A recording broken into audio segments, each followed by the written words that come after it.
Interesting and entertaining musical insights of some of your favorite local musicians. On the Media is all about print, broadcast, and the internet. And civil liberties, we do a lot on that. The show is about technological utopia and creepy dystopia. Law and lawbreakers. Blowhards and liars. Mainly, though, On the Media is about an hour. Please spend it with us. Saturday mornings at 7 on KSJE Farmington. Tune in for Philosophy Talk, the program that questions everything. Except your intelligence. Coming up, are the arts for everyone? Art that's not for everyone is self-indulgent and elitist. Art made for the masses is just commercial tripe. Can't art be accessible without sacrificing quality? Can't art be cognitively challenging without being elitist? The arts for all? Next time on Philosophy Talk. The trouble with a classicist, he looks at a tree. That's all he sees. He paints a tree. Listen to Philosophy Talk today at noon on KSJE 90.9 FM, Farmington. KSJE is supported by San Juan Regional Medical Center, here to meet your urgent and emergent medical needs, whether they are COVID-19 related or not. Medical emergencies happen when you least expect them. Whether it's a stroke, heart attack, illness, or injury, San Juan Regional Medical Center's caregivers are here to provide care to you and your loved ones. Find out more online at sanjuanregional.com.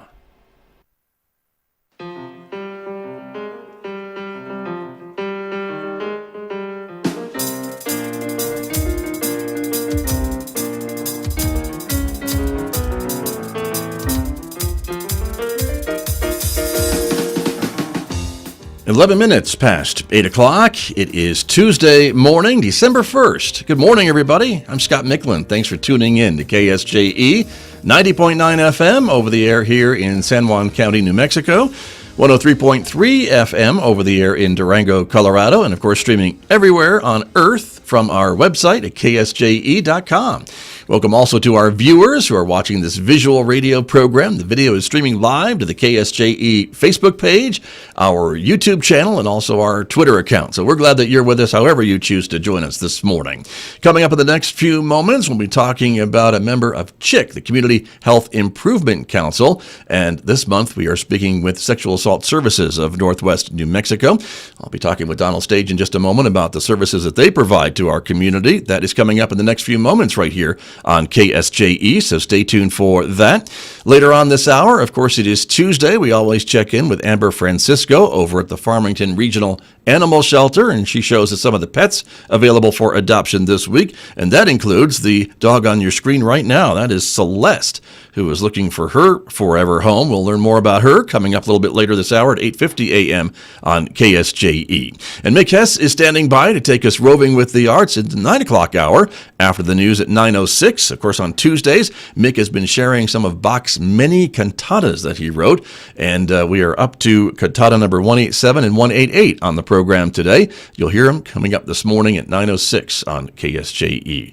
I'll listen on air or online, of course. Don't forget, in addition to Facebook, YouTube, and Twitter, you can also connect with us on Instagram as well if you're an Instagram person.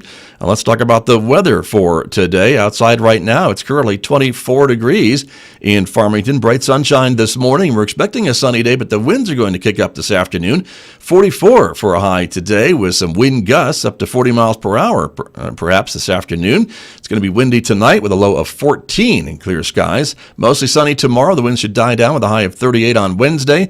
38 again with sunshine on Thursday, but overnight lows in the teens, or actually lower than that, 11 overnight Wednesday and Thursday. Sunshine on Friday with a high near 40, and Saturday looks sunny with a high of 44, and maybe some snow showers developing overnight on Saturday into Sunday with a high of 46 degrees and a chance of snow showers on Sunday. Well, let me turn to my guest who is joining us this morning through the magic of Zoom. Donald Stage is with Sexual Assault Services of Northwest New Mexico, and he's joining me from his offices in Farmington. Good morning. Good to see you. Morning. Great to be with you. Thank you for joining me this morning, Donald. And as I mentioned, this is part of C.H.I.C, the Community Health Improvement Council. And of course, SAS has been a member of C.H.I.C for a long time. But just bring our viewers and listeners up to speed on kind of what it is that SAS does, Sexual Assault Services. Well, we're the local rape crisis center for San Juan County. We provide all services related to any type of sexual assault. A lot of people don't know that we're here. A lot of people don't even realize that we exist unless they have to access our services. So we try really hard to do things like this and talk with the public about what we do and what our services are. But we provide nursing care, collection of evidence. We provide therapy services for victims of sexual violence. We have an advocacy program that advocates work with victims no matter what stage they're at to try and help them with whatever situation they've got. And then we also have a prevention and education staff that go out and try to do things in the community to make sure people are aware and to try and keep them safe. So that's a very fast thumbnail sketch on what we do. Right. Some of the services we provide. We also have an office in Gallup. We do the same thing down there. But it's a lot of services and a lot of all-encompassing services, it sounds to me. And I know that SAS has been here for a very, very long time. And so it's probably a little disheartening that maybe folks don't always realize and know about your existence and all the things that you do provide to the community. I'm always kind of amazed that people don't know about us, but at the same time, maybe that's a good thing. If Right. they don't need us, then, that's okay. But we'll have been here in January, will be 17 years. Providing services in the county. Okay. And we work with a lot of different agencies, particularly law enforcement, but we do a lot of work with San Juan Regional Medical Center and Northern Navajo Medical Center to make sure that these victims get to the right place in the right situation, get the right kind of care that's needed. So we work with a lot of different agencies, and of course all those agencies are aware of us and they refer people over to us. But if people haven't had something happen to them or they haven't had something happen to someone they know and love, it's probably a good thing that they've never heard of us. 'Cause, Sure. That's a good thing. Very true. Very true. But I know a lot of folks would say, too, that maybe there's still a stigma attached to sexual assault and things along that line. So, and I know you hope that doesn't come into play, but maybe there are folks where things have happened to them and they don't want to seek help, even though they probably should and should understand that your services are always confidential and you always try very hard to earn the trust of the folks that are coming to see you, right? Exactly. We really encounter the whole stigma issue a lot. A lot of people think, well, they're going to be blamed for it, or they were doing something wrong and they invited this to happen to them. And we try to work with people individually as well as in groups just to say, hey, no, rape is never your fault. No matter what was going on, no matter where you were, no one should be doing those kinds of things to you. But you're right, there's absolutely still a stigma. It's a subject people don't want to talk about. So that's why maybe they don't know about us, because people don't want to talk about those kinds of things. We're a nonprofit organization. We don't charge for any of our services. We survive on everything from donations to state and federal grants. So, once in a while when we go out and do fundraising in the community, and that's been impossible this year, right. People hear more about us and they hear about our services and they know to either donate to us or to help somebody access when they need it. But it's been one of those quiet years because of COVID. And so I think a lot of people might have forgotten that we're even here. So. Well, they shouldn't, because you do a lot of important work. And that's an important point. Today, of course, is Giving Tuesday. Folks may have heard a little bit about that already today, but nonprofit organizations like SAS and like this radio station, and there's a whole bunch of other deserving organizations throughout the world that are working even during COVID and asking for public support. SAS is no different. Yeah, we're asking for support as well. New Mexico has got some really good programs set up because of the legislature, and so there's some good funding for the services that we provide, but we always need, more help when we need, help with things that maybe the grants don't allow for, those kinds of things. So anything anybody can give to us, whether it's financial or whether maybe it's material, we're always needing new clothes for victims. We're needing, hygiene supplies for victims. We're needing those kinds of things. We're needing blankets all the time. So, it can be a physical donation as well as a financial one too. So anything anybody can give would be much appreciated. Very good. And you mentioned COVID, of course, and that certainly changed everybody's year this year, no matter what it is or who they are or what's going on. And that was one thing that you and I talked about briefly before we came on the air this morning was, the concern that there may be more cases of maybe domestic violence, more cases of sexual assault because folks are kind of stuck or staying in these unsafe situations or whatever the case may be, whereas in normal times they may be able to go and get out of that situation and get away from that abuse and those types of things. Do you hear a lot about that at SAS? Well, we do. We worry about the people that, like school kids who can report to a teacher or, they have a safe place to go if they're in danger, where now is they don't have that option. Because they're not in class. They're doing their work. They're in school from home. I get you. Yeah. Right. And somebody outside the family is now, seeing them and looking at them and making sure they're okay. We have not seen a lot of change in our numbers this year. They've remained about the same, but I can't help but feel that there's probably a lot going on that we're not hearing about because of COVID. Some people, at least in the beginning of the year, were thinking we weren't even open because of it. We've really pushed to make sure people realize we're deemed an essential service. The governor made sure that all rape crisis centers stayed open. We take a lot of precautions. We do a lot of screening and wearing protective gear and all those kinds of things. But we make sure that everybody gets the service they need. For instance, our therapists, we have 3 therapists on staff, and anybody who's been a victim of sexual violence qualifies to receive free therapy services from our agency. They've been doing telehealth things. They've been setting up Zoom with, just like we're doing with clients at their homes, so that they don't have to be in the same room and everybody can be safe. So we've gotten really creative, particularly with technology, but we're still providing all the services. We're even doing prevention and education. Our staff is working on presenting things virtually in the classrooms now and doing whatever they need to do to make sure kids know what's out there and what's safe. Right. And even in a virtual class type of situation, you're able to get the message out in some cases? Yes. They've just been working on doing those kinds of things recently, creating recorded messages as well as appearing live in some situations, and just trying to do some of the same things they would be doing in person, but over the technology, so that the same information is getting out there. Right. Yeah. Very good. We're still seeing patients in person for exams and for medical follow-up.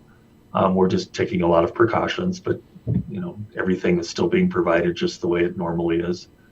And we're still seeing about the same number of clients. I hear about a lot of domestic violence situations, which is what Family Crisis deals with. I hear that that's really increased in the community.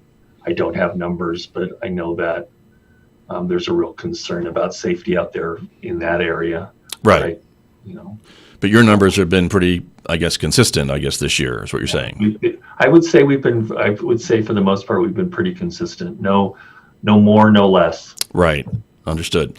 And talk to me a little bit about, I know SAS operates in you have an emergency hotline, a nurse that's on call, right? 24 hours a day, 7 days a week, right? You folks are available all the time.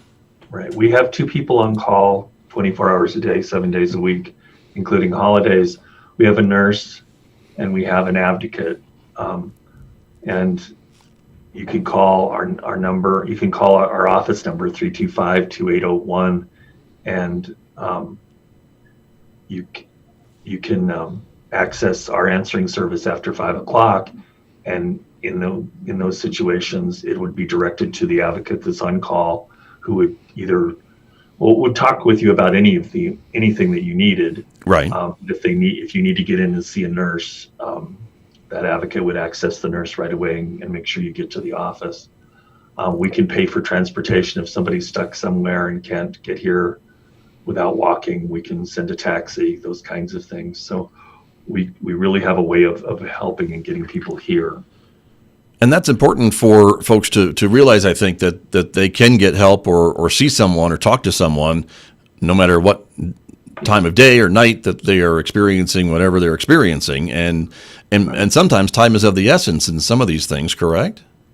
It is. When we're doing an exam here, is not just about making sure that somebody's okay. It's absolutely about that, but it's not just that. It's about collecting evidence. And if somebody is calling us in time to be able to do that, we want to get them in here as quickly as possible. If someone has been sexually assaulted within the last 5 days from the point they call us, then we can get them in for what's called an acute exam. They get a full exam. All evidence is collected because there's still a possibility of evidence. That's for 13 and above. 12 and under is a 3-day time limit, just because kids' bodies get rid of stuff faster. They adapt to situations faster and they heal much quicker. So the acute phase for them is 3 days, and for adults 13 and above, it's 5 days. But even if we miss those days, we can still see somebody. If it's within 30 days, we can treat them for STDs. We can do, if it's really at near the very beginning, might possibly be able to do pregnancy prevention. There's just a lot of things we can do, but more than anything else, we can check their bodies and make sure they're okay. And if they're not, get them to the right medical services so that they're getting the care that they need as a follow-up to what we do here. Right. We also do delayed exams for any child. Even if a rape maybe happened a year ago or 2 years ago, particularly with a child, there may be physical evidence still there in terms of damage to the body, tears, injuries. Of course, no DNA evidence is still going to be available, but other kinds of injuries could still be found. So we have a nurse practitioner that does delayed exams as well on any child. We don't do them on adults. There's really not a cause for that. We refer them to their own doctors to have checkups. Sure. But for children, it's entirely possible that if something happened, say 2 years ago, that there would still be some evidence there. Gotcha. Very interesting. My guest this morning, Donald Stage, is with me. He is part of SAS, Sexual Assault Services of Northwest New Mexico. They are part of C.H.I.C, the Community Health Improvement Council of San Juan County, and KSJE has a monthly commitment to C.H.I.C, and we feature one of their member organizations once a month on this radio station as a community service. And Donald, let me ask you a little bit about what you were talking about with some of the examinations and the collecting of evidence and things like that. But you don't necessarily work with law enforcement. That decision, I guess, remains with the person who's coming to see you, right? They still maintain that power to determine whether or not they would like to file a report with the police or not, or think about it for a few days, I guess. They still have that option and power, right? They absolutely have that option. They do not need to have made a police report to come see us. Maybe they initially made one or somebody called the police on them. They can change their mind when they get to us and say, I don't want to report. And the police absolutely respect that. Even though somebody's not reporting, we recommend, particularly if it's an acute case, to go ahead and collect the evidence and make sure it's stored, because they have up to a year to change their mind. And it will be there. Right. Maybe they feel very strongly that they don't want to involve anybody right now, and it's been 3 days. But 3 months from now, I've had many situations where people change their mind, and it's there, it's collected, it's available for the police to take access of and do the interviews and make sure they follow up on it. Right. So, the law enforcement involvement is totally the victim's choice. A lot of people don't want to report because of what you talked about earlier, the stigma. Mm-hmm. They're afraid of repercussions, but I see more just of being afraid of being a victim, Right. and what that entails in our society, particularly with male victims. They don't report nearly as much, and they have a much harder time when they do report because there is even more stigma related to being a male victim of sexual assault than there is for women. So, I encourage people in those situations to get our medical care, get our referrals for other care, but to collect the evidence if it's still there, because they may want to change their mind later. Right. Well, and again, as you mentioned, if they're able to do that and you can collect the evidence, even if they don't want to make a report right now, you don't have the ability to collect that evidence 6 months from now when maybe Exactly. They could still prosecute or want to file a report. And if that evidence isn't there, it's certainly a lot weaker case than if you've got a vial stored somewhere ready to go. It's a much tougher case. However, and the police don't want to discourage anybody from reporting, even if they didn't do those things. Sure. Maybe a year or two down the road, they feel the courage to report, and they didn't do anything. They didn't collect any evidence. They didn't photograph anything. But they still can report it, and they really should, if they're so inclined, to talk to the police and say, hey, this is what happened, and this is what I know. Is there a possibility we could do an investigation and get somewhere with it? And the police are going to be real honest with them and say, yeah, I think we can, or no, it doesn't look like there's any way we can do this. But nobody should be discouraged from reporting at any point, whether it's a year or 5 years down the road. If that helps with your healing, at least do that and see what can be done, if anything. That's a good point, and I'm glad that you made that. That's a really good point.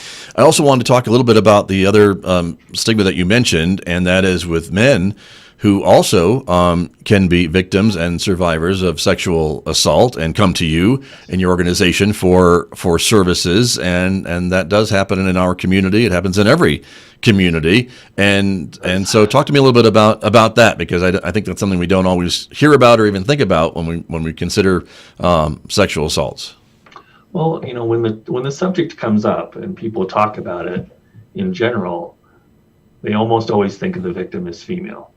And, the vast majority of the cases that report to us, to law enforcement, are female. I think would be higher numbers of reports by males if there was less stigma.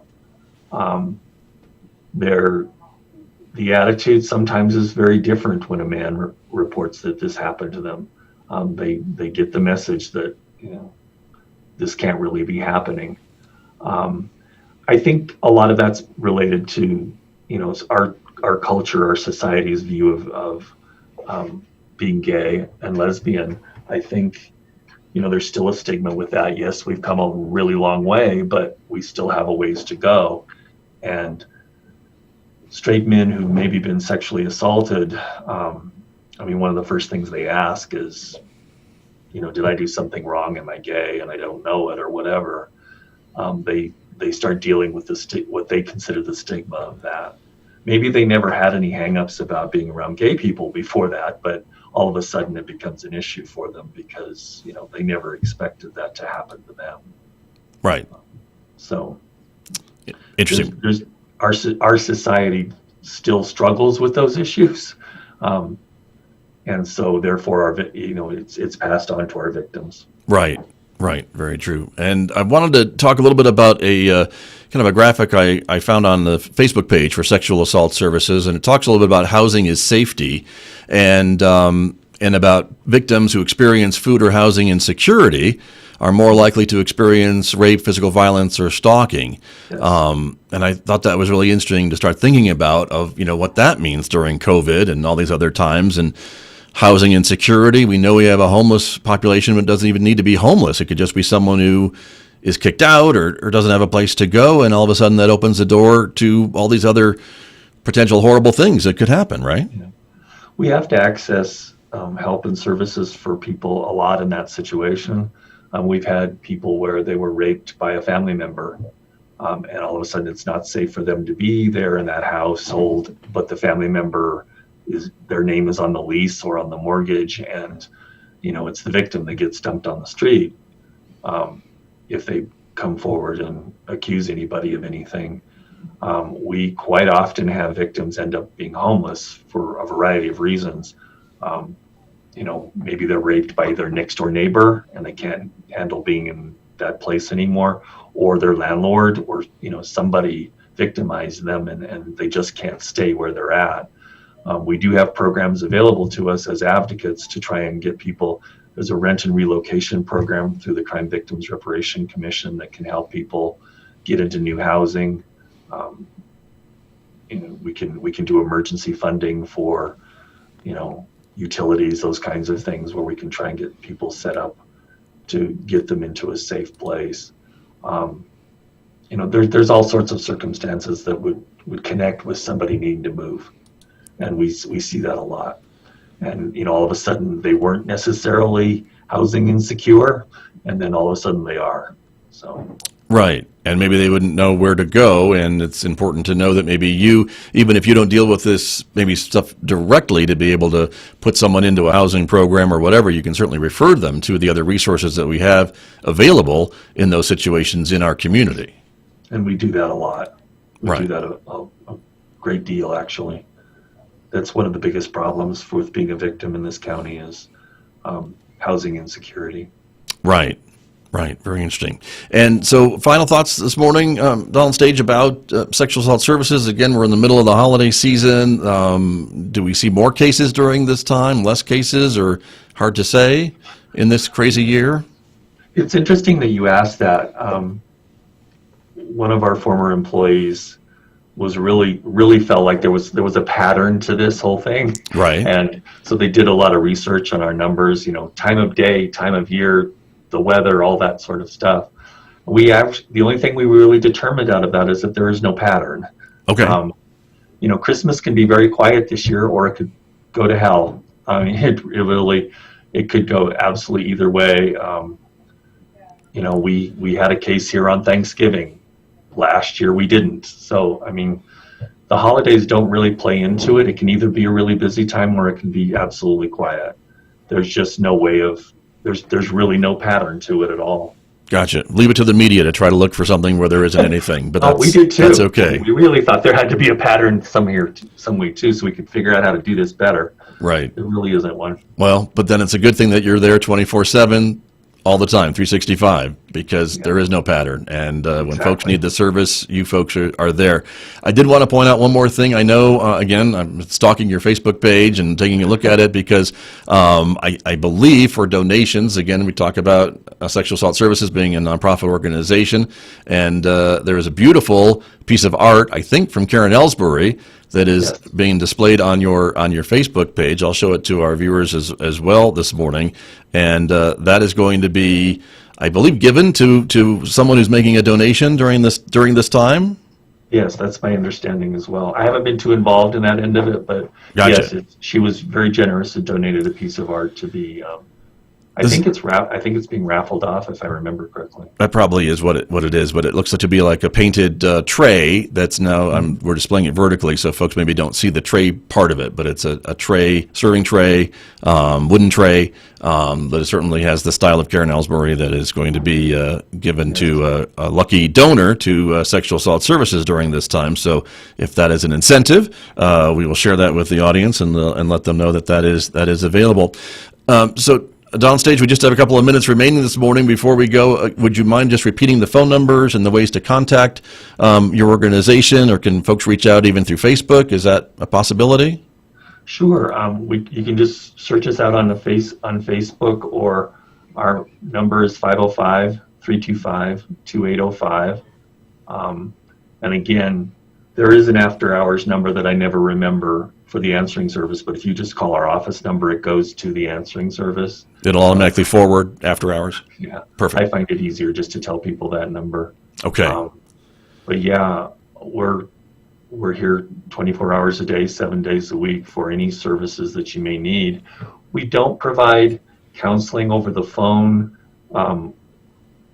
for a hotline call in the middle of the night, but what we can do is set somebody up and get them to the services that they need as soon as possible. We can definitely get an exam arranged in the middle of the night, anything that needs to happen. All right. Someone is there 24/7, 365, like I mentioned. So it's an important number to have, and you can find it everywhere and anywhere. Just look it up or write it down. So, Donald Stage, thanks for joining me this morning. I really appreciate the work that all of you do at Sexual Assault Services for our community. Thanks so much. Thank you. We appreciate you having me. You're very welcome. Have a happy holiday season and take care. Thanks. Merry Christmas. Thank you very much. That is Donald Stage from Sexual Assault Services, as I mentioned, part of C.H.I.C, our Community Health Improvement Council, and our commitment to C.H.I.C here every month on KSJE. I'm Scott Michlin, and I'll be back with more in just a moment. The time right now is 8:39.